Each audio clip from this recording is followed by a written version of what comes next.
지난 한 주간 내내 더위 때문에 고생들 많이 하셨을 텐데, 자, 어제 저녁 참 신기하더라고요. 갑자기 시원한 바람이 불어가지고 저녁에 잠깐 제가 산책하고 오면서 속으로, 야, 진짜 하나님의 섭리가 대단하다. 사람이 아무리 예측하고 계산하고 해도 할 수 없는 일을 하나님께서 이렇게 하시는구나, 한번 더 고백하는 그런 시간이었습니다. 그래서 우리 성도님들 아직도 뭐 더위가 남아있다고 하니까 남은 더위 잘 이겨내시고 건강하고 안전하게 이 여름을 잘 보내셨으면 좋겠는데요. 오늘 이제 잠 못 이루는 밤 하면은 여러분들 중에 생각나시는 분들 많이 있으실 거예요. 영화 중에서 오래된 영화 있죠. 시애틀의 잠 못 이루는 밤. 톰 행크스하고 맥라이언 나오는 거. 맥라이언 언제적 맥라이언이야. 그렇죠. 근데 그 시대에 정말 너무너무 가슴 뛰는 그런 사랑 이야기였는데, 그래서 제가 오늘 말씀 제목을 타작마당에 잠 못 이루는 밤 하려다가 안 했습니다. 왜냐하면 그렇게 안 한 이유가 그냥 처음부터 못 받고 말씀드리는 건데, 이게 오늘 말씀 이야기가 그런 운명 같은 로맨스 이야기가 아니기 때문이에요. 운명 같은 로맨스 이야기면 제가 제목을 그렇게 했었는데 그게 아닙니다. 톰 행크스가 그 영화에서는 자기 아내 이제 병으로 사별하고 나서 잠 못 이루는 밤에 뭐 이렇게 라디오 상담사하고 전화 통화하는 그 내용 때문에 시작된 이야기잖아요. 그런데 많은 분들이 더워서가 아니라 인생에 이렇게 내가 생각하지 못한 일들이 생겨서 잠 못 이루는 경우들이 많이 있습니다. 성경에도 많이 나옵니다. 그 대표적인 인물 뭐 한 명만 들자면 우리 야곱 들 수 있죠. 야복강을 앞에다 두고서 이 밤이 지나고 나면 도대체 내 인생이 어떻게 될지 몰라서 그 밤을 잠 한숨 못 자고 꼴딱 보냈던, 하나님과 씨름하면서 몸부림치며 보냈던 그런 밤이 성경 인물에게도 있고요. 저와 여러분의 인생 가운데도 있죠.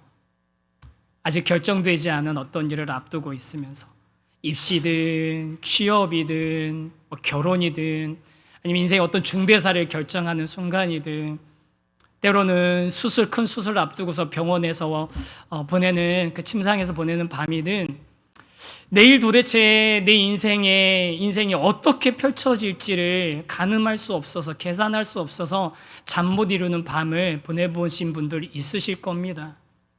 혹시 지금도 그런 분들 계실지 모르겠어요. 오늘 그런 분들, 우리 성도님들의 그 삶의 순간들을 생각하면서 오늘 이 말씀을 통해서 하나님께서 이 나옴이라는, 그리고 룻이라는 이 사람들 인생의 가운데 찾아오셔서 그들이 잠 못 이루던 밤을 어떻게 이끌어 가시는지를 한번 살펴보고, 하나님의 이제 모르는 사이에 조금씩 시작되고 있었던 하나님의 인애, 헤세드가 그들의 인생에 어떻게 더 풍성하게 열매 맺혀져 가는지를 함께 볼 수 있으면 좋겠습니다. 그래서 오늘 우리 첫 번째 주제 같이 한번 읽어보겠습니다. 시작. 배려와 순종의 밤. 이제 빈손으로 돌아왔던 나오미 룻이 이제 타작마당에 가서, 타작하는 데 가서, 추수하는 데 가서 이삭 줍기를 해서 하루하루 이제 근근히 살아가기 시작한 겁니다. 한 2달 정도 그 시간이 지났다라고 지난번에 말씀을 드렸잖아요. 그 시간들이 지나면서 이제 처음에는 아무 기대할 수도 없었던 인생이 이제 조금씩 자기도 모르게 채워지는, 기대할 수 없었던 은혜를 채워주시는 그 하나님의 그 은혜를 경험하고 있었던 나오미, 마음도 바뀌고 생각도 바뀌고 있는 그런 과정이었습니다. 그래서 이 나오미가 며느리 룻을 앉혀놓고서 이야기를 합니다. 뭐라고 얘기하냐면 1절입니다. 1절 한 번 더 읽겠습니다. 시작. 룻의 시어머니 나오미가 그에게 이르되, 내 딸아, 내가 너를 위하여 안식할 곳을 구하여 너를 복되게 하여야 하지 않겠느냐. 나오미가 룻을 향해서 너를 위해 안식할 곳을 좀 내가 구해줘야 되지 않겠느냐라고 말합니다. 여기서 안식할 곳이라는 단어는 마노아흐라는 단어인데, 이 단어가 사실은 룻기 처음에도 한번 나왔었어요. 룻기는 우리가 우리말 성경으로 보면 잘 안 보이는 히브리어의 똑같은 단어가 앞에서도 한번 사용되고 뒤에서도 한번 사용되면서 이 의미가 바뀌어가면서 하나님께서 개입하시는, 인생에 개입하시는 것을 보여주는 장면들이 여럿 있거든요. 그 중에 하나가 안식할 곳이라는 단어, 마노아흐라는 단어입니다. 이게 언제 사용됐냐면요, 1장에서 나오미가 자기 남편도 죽고 두 아들도 죽어서 이제 여자들만 남은 거잖아요. 나오미, 그 다음에 두 며느리만 남았잖아요. 그 두 며느리한테 그들을 보내면서 뭐라고 하냐면, 야, 너희들도 이제 새로운 남편 얻어서 그 남편에게서 위로를 좀 받아야 되지 않겠느냐 했을 때, 그때 사용됐던 위로가 똑같은 단어입니다. 안식할 곳, 위로, 똑같은 단어예요. 그런데 여러분, 그때 나오미가 했던 네가 이제 위로를 좀 받아야 되지 않겠느냐, 그 말의 의미는 뭐였습니까? 야, 나도 소망이 없고 너네도 소망 없고 우리 서로 피차간에 같이 있어봤자 서로 뭐 득이 될 거 없으니까 그냥 여기서 찢어져서 각자 도생하자. 너는 너 알아서 네 위로 찾아가고 나는 내 위로 찾아서 나 고향으로 가련다. 그러면서 했던 말입니다. 전혀 뉘앙스가 다르죠. 그런데 이제 이 베들레헴에 와가지고서 그렇게 떠나왔던 빈손으로 왔던 나오미가 이제는 정말로 룻을 보면서, 야, 이 룻이 좀 안정되고 정착할 수 있는 그런 가정을 좀 꾸렸으면 좋겠다라는 소망이 생긴 겁니다. 저도 그랬고 많은 분들이 이 부분을, 나오미의 말을 좀 오해하는 게 뭐냐면, 야, 이거 나오미가 자기 가문이 이제 대가 끊어졌으니까 룻을 시켜가지고, 야, 네가 다시 결혼해가지고 우리 가문 좀 다시 일으켜줘야 되지 않겠느냐, 이렇게 말하는 거라고 생각들 하거든요. 근데 다시 한번 이 말씀 다시 한번 보십시오. 뭐라고 합니까? 네가 좀 위로를 얻었으면 좋겠다. 네가 좀 평안을 좀 얻었으면 좋겠다. 정말로 전적으로 룻을 생각해 주는 그런 말인 겁니다. 이제 너도 좋은 배우자 만나서 아직 젊으니까 새로운 가정 꾸려서 평안하게 좀 살아야 되지 않겠느냐라고 얘기하는 거죠. 지난 시간에 이어지는 이야기입니다. 나오미의 말그릇이 바뀌고 있는 거예요. 그 마음에 채워져 있는 것들이 바뀌고 있는 겁니다. 기억하시잖아요. 나오미가 막 이 모압에서 베들레헴으로 돌아올 때만 해도 어땠습니까? 하나님에 대해서 원망하고, 그 다음에 하나님이 나를 벌 주셨다고 그러면서 막 얘기하면서 내 인생 빈털터리 같은 인생, 쓰기 쓴 인생이라고 그렇게 자기 자신만 바라보면서 자신의 불쌍한 처지만 얘기했던 그런 사람이 나오미였잖아요. 그런데 그런 나오미가 이제 바뀌고 있는 거죠. 왜 바뀌고 있습니까? 자기도 모르는 사이에 조금씩 신압으로 하나님의 은혜가 자신의 삶에 채워졌던 거예요. 룻을 통해서, 보아스를 통해서. 그러다 보니까 이제 여태까지는 나만 제일 불쌍하고 나만 제일 비련의 주인공이고 나만 가슴 아프고 나만 속상하고 나만 부족하고 오로지 나만 보이던 인생이 이제 누가 보이기 시작하는 거예요? 아휴, 나는 그렇다 쳐도 이 룻은 아직 젊은데, 이 며느리는 아직도 삶의 날이 창창한데 다른 사람이 보이는 거예요. 옆에 있는 사람이 보이는 겁니다. 여러분, 우리가 내 인생, 내 삶, 그 신경 쓰는데도 부족하고 점점 이 시대에 내 인생을 지키는데도 정말 치열하게 노력해만 되는 그런 삶이라고 생각하는 이 시대를 살아가는 우리가 다른 사람들을 바라보고 다른 사람을 염려해주고 다른 사람을 세워줄 수 있는 비결이 어디 있겠습니까? 저와 여러분이 그런 선한 마음 갖자고 노력해서 그게 될까요? 되지 않습니다. 저와 여러분의 인생 가운데 나도 기대할 수 없었던 은혜가 채워졌음을 알고 고백할 때 그제서야 비로소 내 인생도 다시 보이고 다른 사람의 인생도 다시 보이는 줄 믿습니다. 우리 이 자리에 계신 모든 성도님들, 그렇게 나도 모르게 내 삶을 채워주시는 하나님의 이 은혜 때문에 내 인생도 다시 보이고 다른 사람의 인생도 다시 보이는 그런 귀한 하나님의 사람들 되시기를 주님의 이름으로 축복합니다. 그런 은혜 채워주셨으면 좋겠습니다. 그래서 이제 나오미, 이제 룻이 보이기 시작한 나오미가 룻을 불러다 놓고 얘기하는 거예요. 뭐냐, 한 가지 계획을 얘기하는 거죠. 보아스가 오늘 저녁에 타작마당에서 들여서 자게 될 텐데 그 보아스에게 오늘 저녁에 가라는 거예요. 이제 그 자료 찾아보니까 당시 이스라엘이나 고대 근동에서는 타작마당이 좀 약간 언덕 같은 데 평평한 데 있었답니다. 그래서 여기저기서 추수했던 걸 모아놓고 거기서 곡식을 떨구기도 하고, 그런데 그걸 어떻게 해야 되겠어요? 추수가 다 끝날 때까지 거기 모아놓고 있는 거예요. 그 1년 먹을 양식 아닙니까? 그러니까 이거 당연히 지켜야 되겠죠. 사람들이 밤마다 거기를 지켰다는 거예요. 그런데 이제 추수가 거의 끝날 때쯤이 되니까, 추수가 마칠 때쯤 되니까 주인인 보아스가 그 타작 마당에 가는 겁니다. 그래서 맛있게 음식들도 먹고 술도 좀 마시고 그러면서 그 타작 마당을 지키는 그때가 된 거죠. 그걸 알고 있는, 이제 미로 알고 있는 나오미가 오늘 저녁에 보아스가 그 타작 마당에 있을 테니까 그 밤에 가서 좀 찾아가라는 거죠. 그러면서 이렇게 얘기합니다. 3절 4절입니다. 한번 읽어보겠습니다. 시작.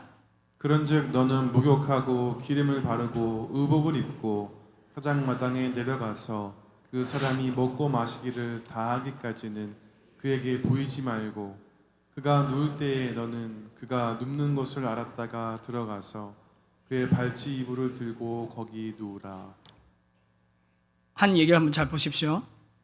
목욕을 하고 기름을 바르고 옷을 차려입고 타작마당에 내려가서 보아스가 먹고 마시고 취하고 그래서 잠들 때까지 기다렸다가 그가 잠들면 발치를 들고 가서 누우랍니다. 야, 이건 누가 봐도 뭔 일이 일어나는 상황이죠. 그렇지 않습니까? 캄캄한 밤에 기분이 좋아가지고 술에 취해서 잠들어 있는 남자에게 젊은 여인이 단장을 하고서 몰래 찾아가는 거예요. 이거 안 봐도 비디오잖아요. 그럼 이제 우리 이런 생각이 든 거, 보아스 이래도 되나? 보아스 아무래도 나이가 젊은 것 같진 않잖아요. 결혼했을 것 같은데 이 말이 되는 얘기인가? 또 아니 저런 일을 어떻게 시어머니가 며느리한테 시킬 수 있지? 그리고 또 시킨다고 따라하는 며느리는 또 뭐야? 막 이러면서 이제 우리의 지금의 윤리의 기준에 봤을 때는 이거 도대체 이해 안 되는 그런 이야기들이 그라고 생각하고 막 그런 생각들이 의문들이 생길 수 있습니다. 맞습니다, 여러분. 지금 생각하시는 거 그거 그대로도 맞아요. 성경에 있는 그대로입니다. 그런 이야기가 지금 이 성경에 쓰여 있는 거예요. 그날 밤에 있었던 이야기가 마치 무슨 거룩한 신앙의 행동인 것처럼 성경이 포장하고 있지 않습니다. 누가 보더라도 약간 성적인 긴장이 느껴지는 그런 상황인 거예요. 그런 표현들이 곳곳에 있습니다. 그럼 이 긴장 도대체 어떻게 된 거냐? 제가 이따가 이제 정직하게 정확하게 풀어드릴 테니까 그거는 좀 잠깐 뒤에다 놔두시고 그 전에 먼저 하나 보고 짚고 가야 될 게 있습니다. 그게 4절 아까 읽지 않은 뒷부분이거든요. 4절 나머지 부분 읽겠습니다. 시작. 그가 내 할 일을 내게 알게 하리라 하니. 자, 단장하고 보아스에게 가라라고 하는데 그 마지막 말이 뭡니까? 보아스가 네 할 일을 너한테 알게 할 것이다. 무슨 얘기입니까?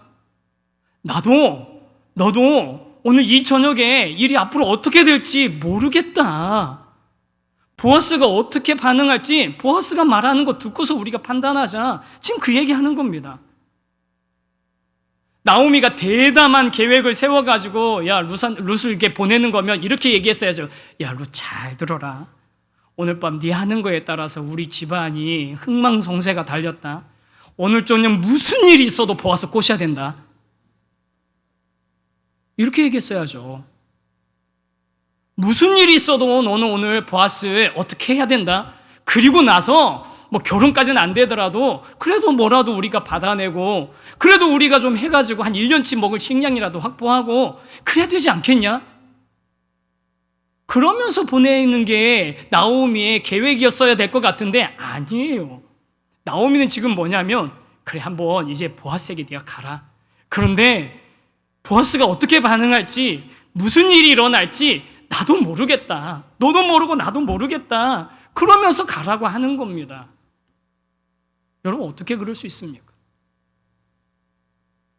나오미는 도대체 그리고 그것에 순종하는 룻은 도대체 무슨 용기가 있어서 어떻게 결론이 날지도 모르는 일에 이렇게 그 밤에 그런 담대한 행동을 할 수 있었겠습니까? 저는요,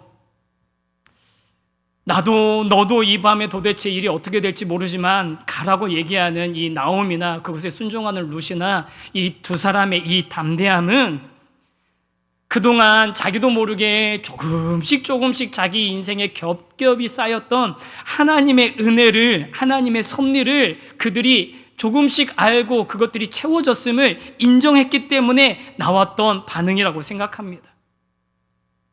그러지 않으면 그럴 수 없는 거예요.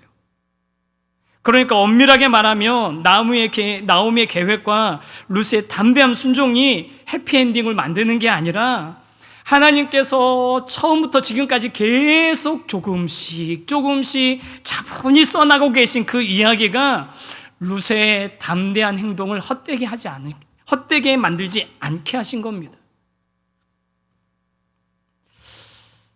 우리 이 자리에 계신 우리 사랑하는 성도 여러분, 이 나오미와 루스의 모습을 보면서 여러분 우리 자신을 한번 좀 비춰볼 수 있으면 좋겠습니다. 여러분은 어떤 그런 성향의 사람이십니까? 내가 결론을 알 수 없는 일들, 당장 내일 일어날 일들을 우리 예측할 수 없는 그런 상황 가운데 어떻게 반응하고 계셨습니까? 어떤 분들은 결과를 다 알아야지만 움직이는 분들이 있으실 거예요.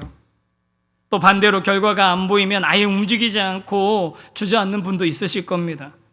이 두 가지가 결론적으로는 굉장히 달라 보이지만 사실은 뿌리는 하나인 겁니다. 뭐냐면 결론을 내 손에 쥐고 있어야만 안심이 돼요.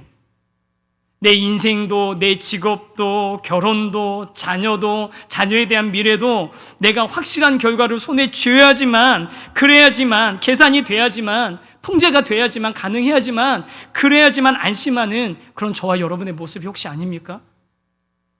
그래서 그렇게 우리가 그렇게 열심히 어떻게라도 내 인생에 있어서 불확실한 것들을 제거해 보려고 그렇게 열심히 살아오셨던 거잖아요. 그렇게 애들한테 그렇게 공을 들이셨던 거잖아요.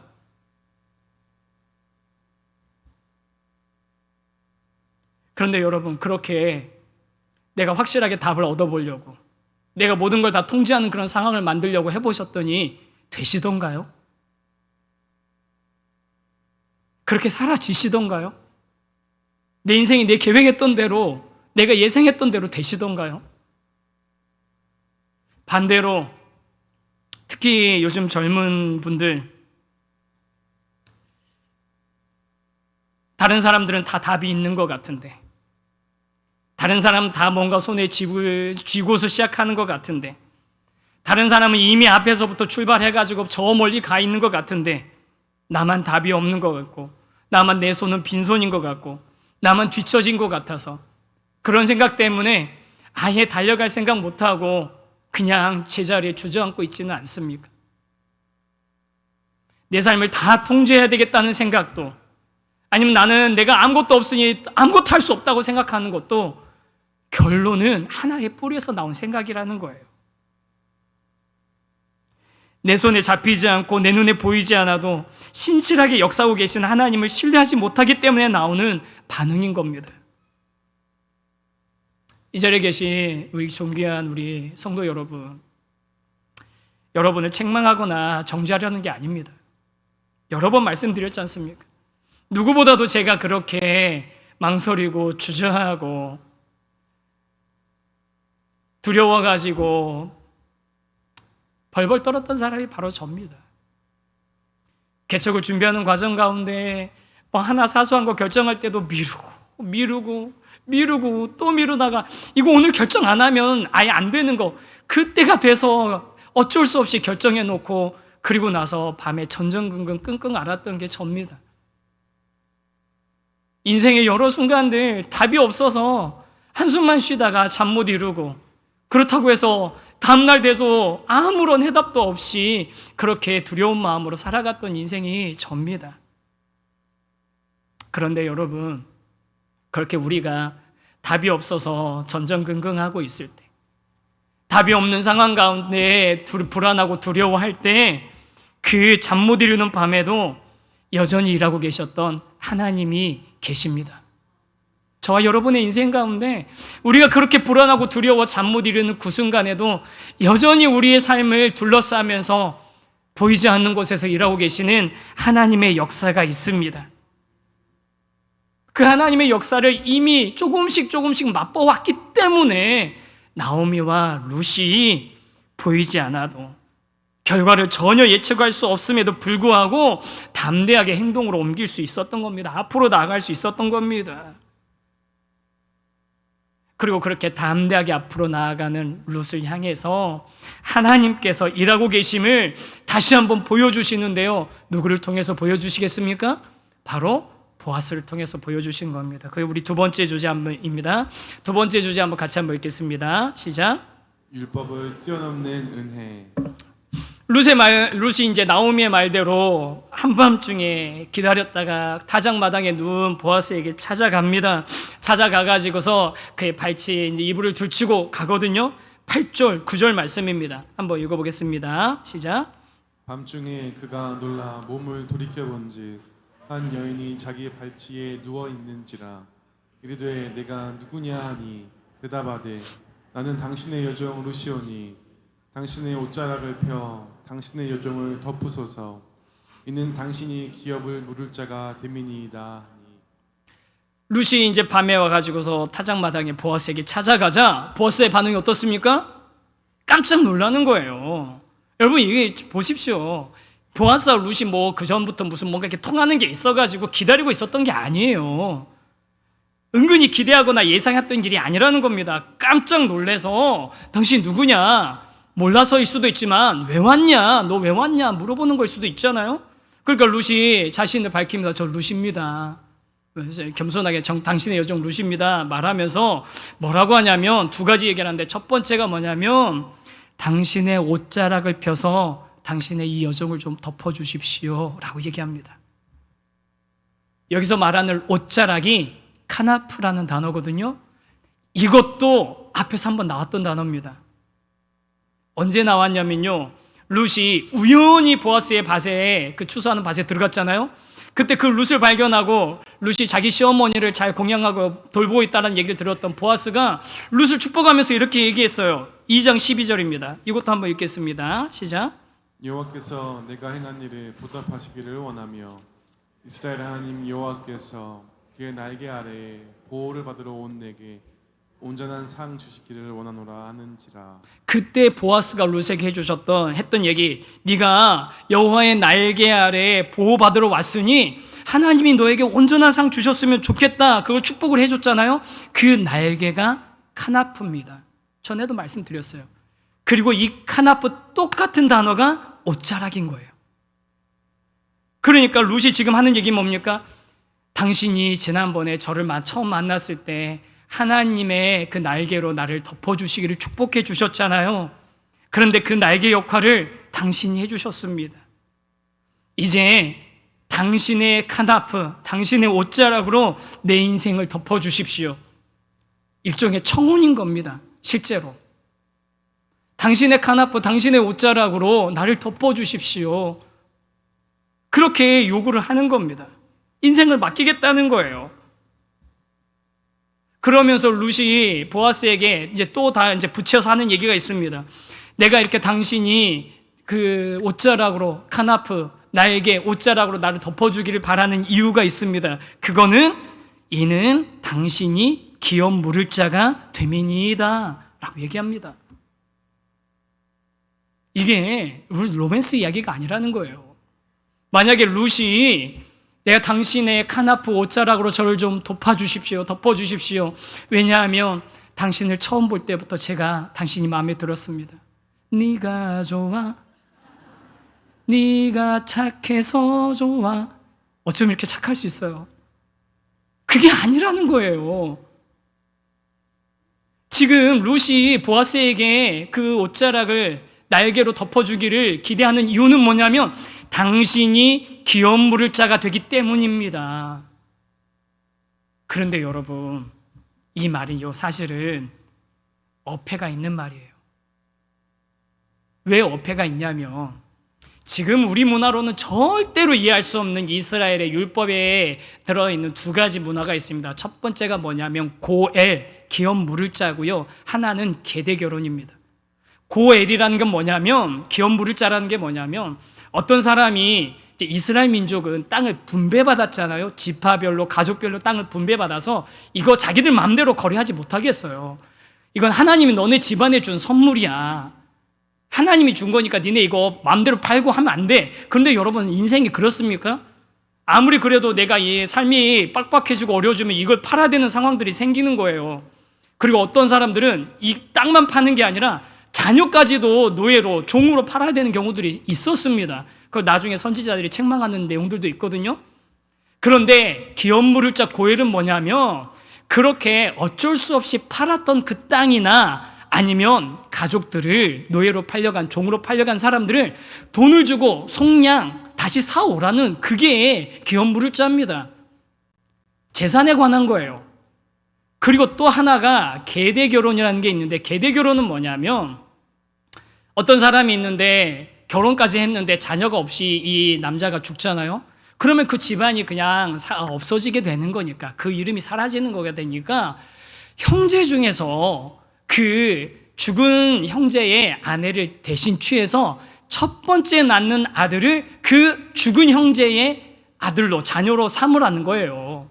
한마디로 그 가문이 끊어지지 않도록 해주라는 거죠. 그러니까 이 두 가지 다 사실은 지금 우리의 기준으로는 잘 이해가 안 되는 이야기입니다. 그런데 첫 번째 고엘, 기업물을자는 뭐에 해당되는 거라고요? 재산에 관한 거예요.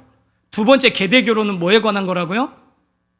네, 가문 이어가는 거에 관한 거래요. 그러면 질문, 보아스는 기업물을자라고 했는데 재산에 관한 부분에 해당되는 거겠습니까? 아니면은 가문을 이어가는 거에 해당되는 사람이겠습니까?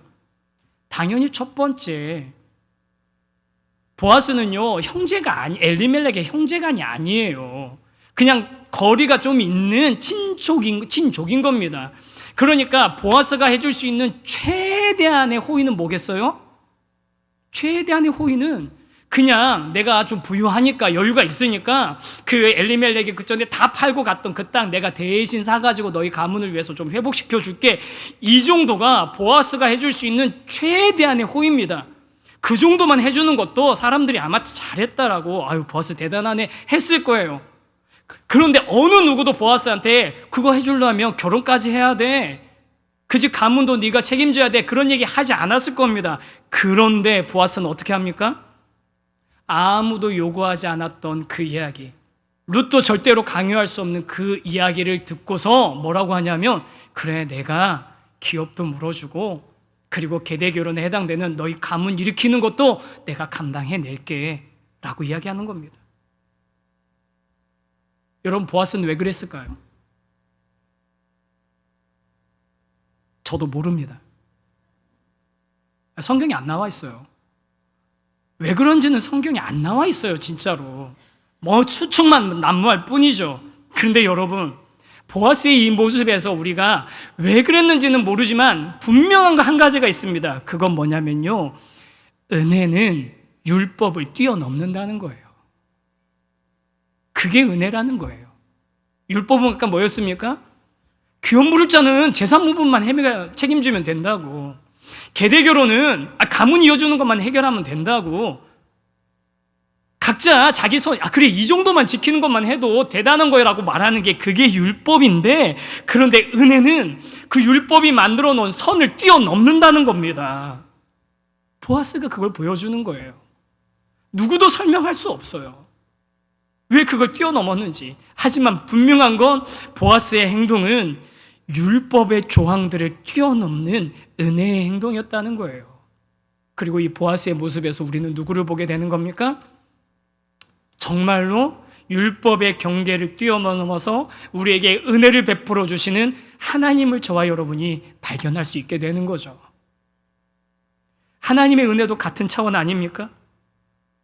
우리는 늘 율법이라는 그 선을 아니라고 하지만 늘 율법에 그 선을 지어놓고 종교활동 이렇게만 하면 하나님이 나한테 복 주시겠지, 내가 예배 잘 드리면 하나님이 나 이렇게 잘해 주시겠지, 내가 헌금하면 하나님이 내 재산 잘 이렇게 해주시겠지, 늘 선 그어놓고 그 범위 안에서만 하나님이 일해 주시기를, 그 너머는 관여하지 않으시길 바라지만 반대로 하나님은 어떻게 하십니까?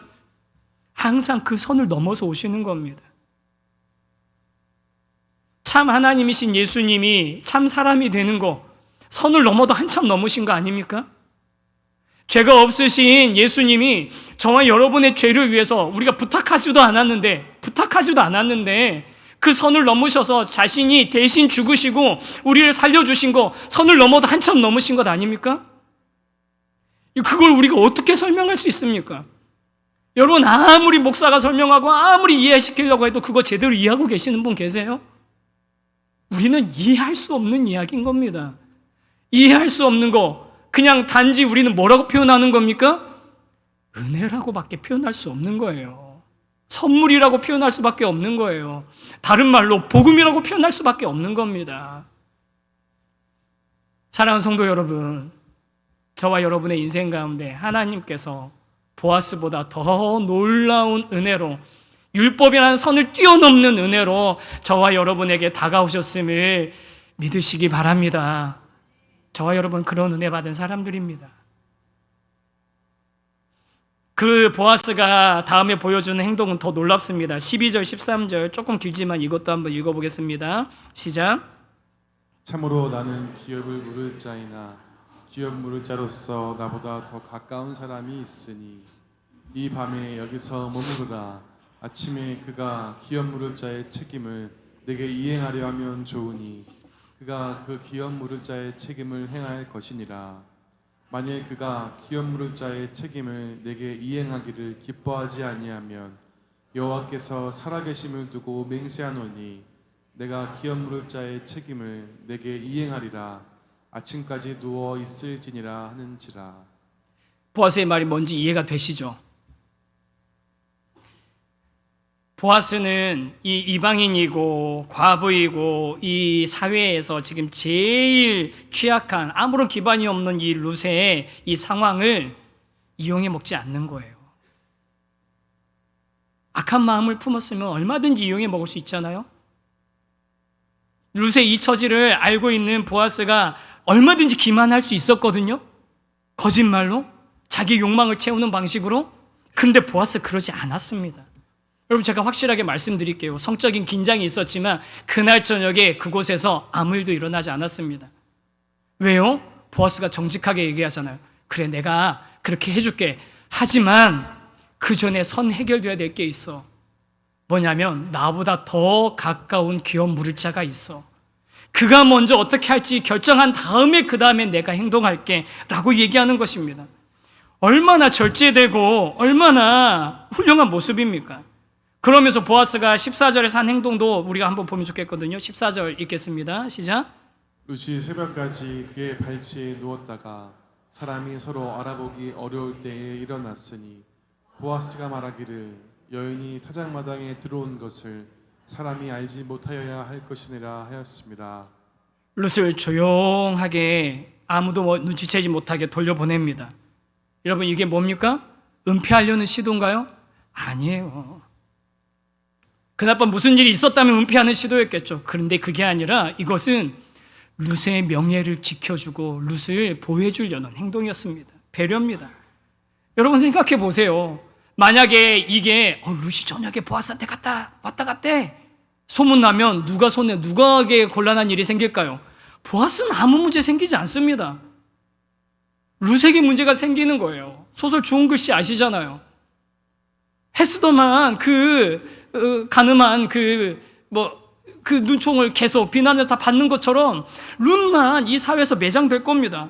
그런데 그 긴장이 고조됐던 밤에 보아스는 룻의 명예도 지켜주고 룻의 안전도 지켜주고 거짓으로 기만해서 마치 내가 뭘 해줄 수 있는 것처럼 확실한 약속을 해주는 것도 아닙니다.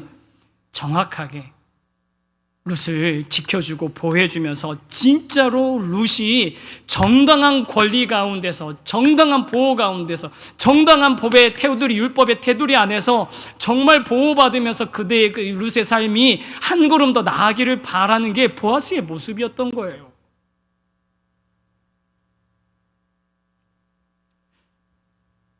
여러분, 이제 이 모습을 보면 전에 한번 말씀드렸는데 왜 내 인생엔 하나님 보아스가 없습니까? 왜 이렇게 보아스처럼 나를 있는 그대로 인정해주고 배려해주고 나를 끝까지 챙겨주는 그런 사람이 왜 내 인생엔 없습니까? 라고 생각하시는 분 혹시 계실지 모르겠습니다.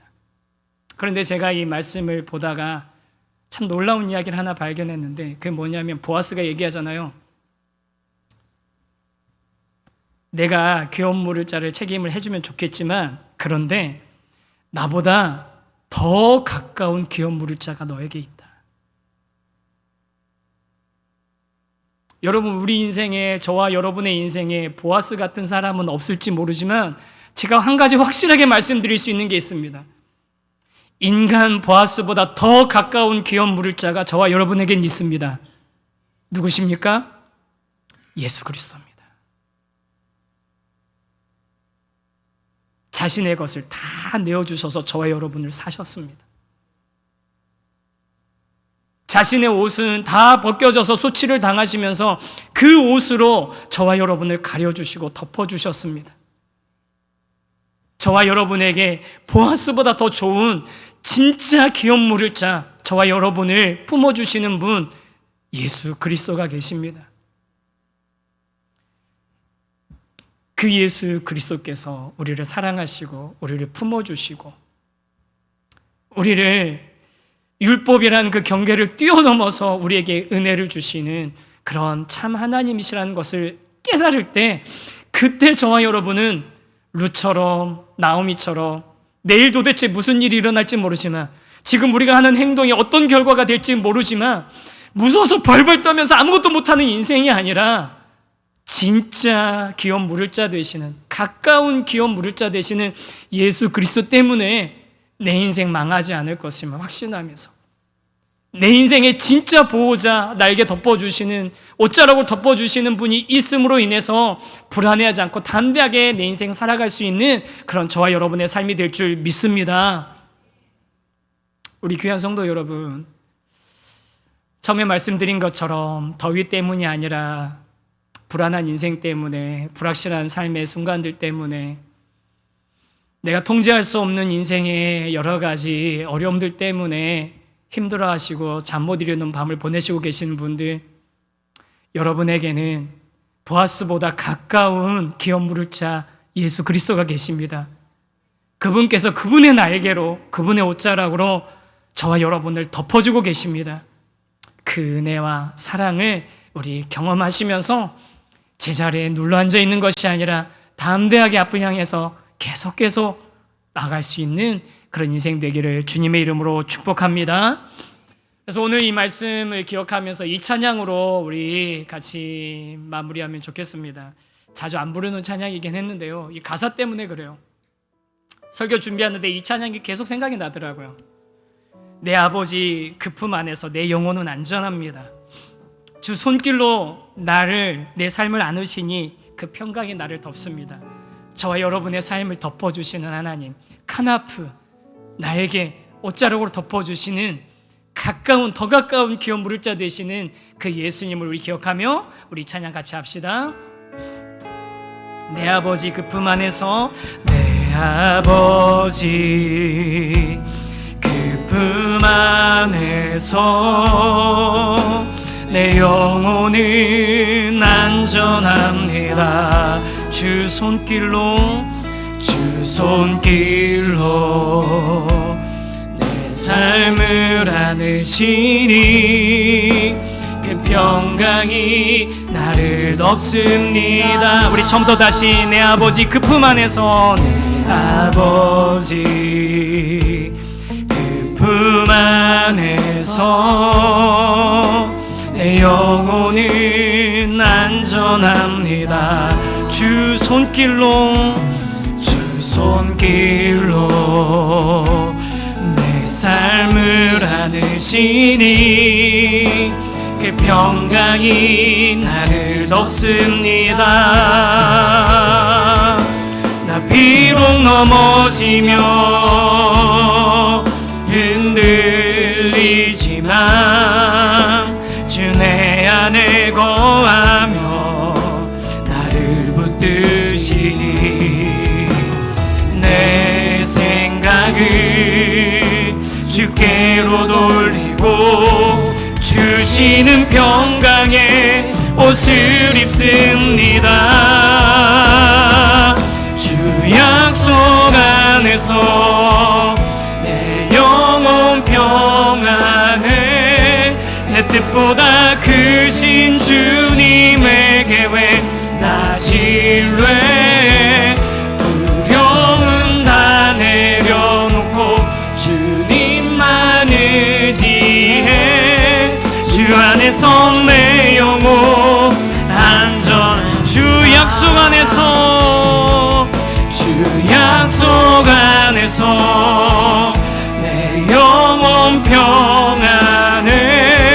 내 뜻보다 크신 주님의 계획 나 신뢰.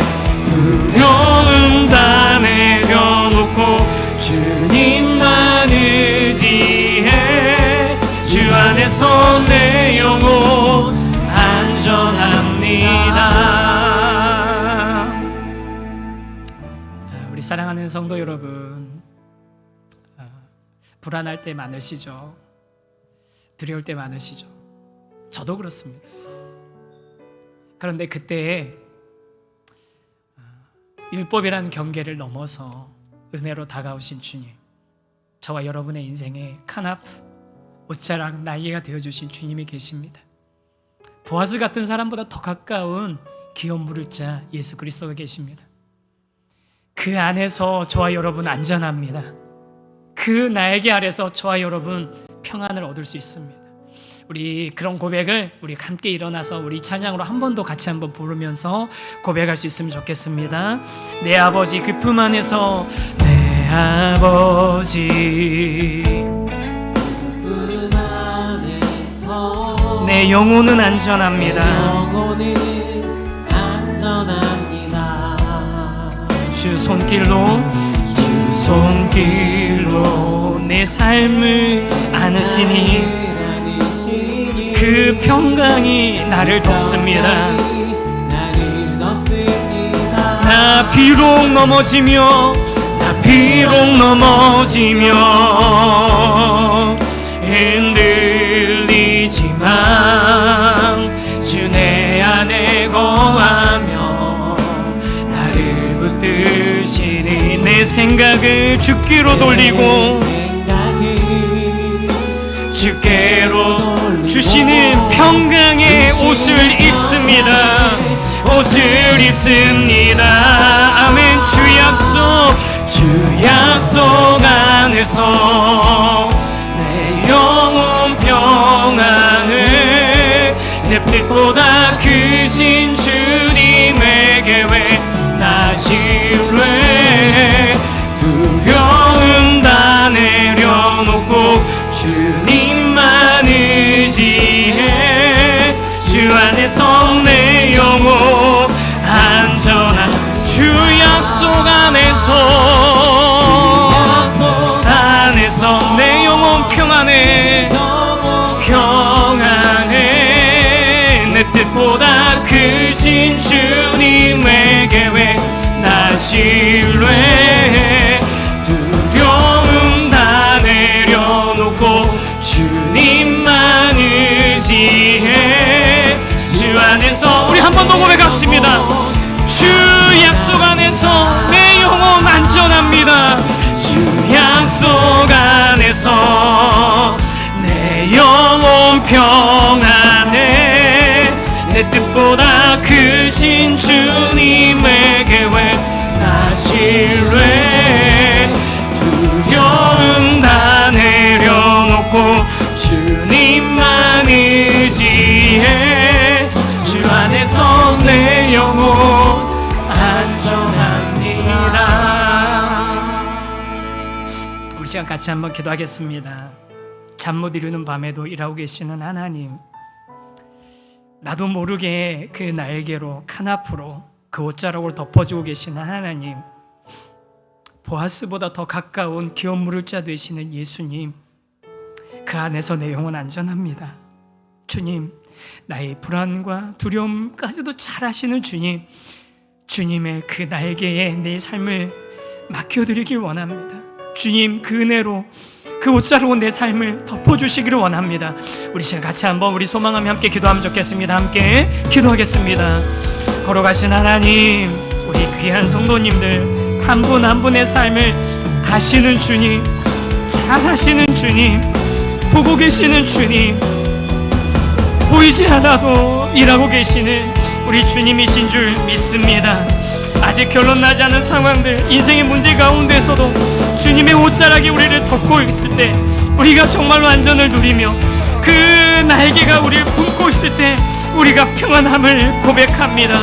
주님, 보아스보다 가까운 귀한 물을 자 되시는 주님, 율법이란 한계를 뛰어넘어 은혜로 다가오신 주님, 그 주님의 은혜와 사랑을 우리가 경험하며 그 날개에, 그 옷자락에 우리 인생을 맡겨드리는 저희들 되게 하여 주시옵소서. 율법을 뛰어넘어 은혜를 베푸시는 값없이 우리 가운데 이 모든 것들을 허락해 주신 그 주님의 은혜와 사랑에 감사와 찬양을 올려드리오니, 주님, 우리 삶의 진정한 보호자 되시고 진정한 날개 되시고 옷자락 되시는 그 주님의 안에서 우리 누리는 평안 우리 갖게 하여 주시옵소서. 주님을 기대합니다. 감사드립니다.